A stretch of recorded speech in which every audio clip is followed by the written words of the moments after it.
আর একটা জাহান্নামের পথ। আমার কবরে গেলে হালাত হবে দুইটা, হয়তো জান্নাত না হয় জাহান্নাম। আমার সামনে আছে হাসুরের ময়দানে, আল্লাহর সামনে পুলসিরাত, মিজানের পাল্লা আছে, একদিকে জান্নাত আর একদিকে জাহান্নাম। আমার এই হালাত, এখন আপনি ভাবতে থাকবেন, এই যে হুজুরে খালি আল্লাহর কথা কয়, এতদিন আমি আল্লাহকে চিনতাম না, আসলে আল্লাহকে, ওই আল্লাহকে ভাবতে থাকো।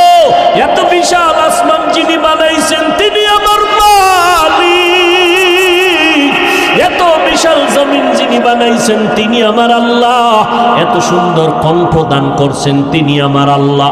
সিমেন্টের ফ্যাক্টরির থেকে রড আসে না, রডের ফ্যাক্টরির থেকে সিমেন্ট বের হয় না, তৈলের ফ্যাক্টরির থেকে লবণ আসে না, লবণের ফ্যাক্টরির থেকে তৈল বের হয় না। আমার মাওলারে ভালো কইরা চিনো, আমার